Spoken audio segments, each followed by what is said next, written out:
Hello everyone, welcome back to the channel. So आज ये देखिए जो हम अपनी गाड़ी में नई चीज़ें डलवाने जा रहे हैं। तो देखिए सबसे पहले तो आप चैनल को सब्सक्राइब कर देना और अगर आपको वीडियो अच्छी लगे तो वीडियो को लाइक भी कर देना। तो देखिए बहुत ही अच्छे सस्ते में काम करवा रहे हैं हम। तो देखिए मैं बता ही देता हूँ, वो है म्यूजिक सिस्टम का। जी हाँ, म्यूजिक सिस्टम आप कहें तो बहुत ही आप कहेंगे कि ये सामान सब कुछ हमारा हमसे जो हमारे पास पहले ही था। बस स्पीकर्स लिए हैं 2 नए।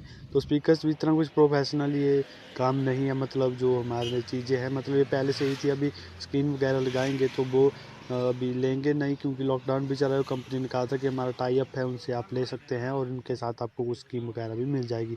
तो देखिए ये स्पीकर है और सारा सामान ये हमारा ही है, बस इनसे लगवाएंगे ही। वायरिंग वगैरह सब कुछ हमारी है।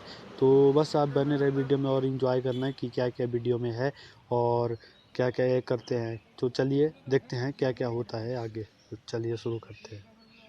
और मैं आपको एक बात बता दूं, तो ये जो स्टीरियो वगैरह है ये सारे हमारे अपने जो पुराने हैं वो ही है, इनको लगवा रहे हैं। बाद में हम इसको पूरे जो गाड़ी में जो नई चीज़ें हैं वो फिट करवाएंगे। तो ये फ़िलहाल ऐसे जा रहे हैं तो उसके लिए यूज़ में आएंगे। तो चलिए आप बने रहे वीडियो में, वीडियो के साथ चलिए।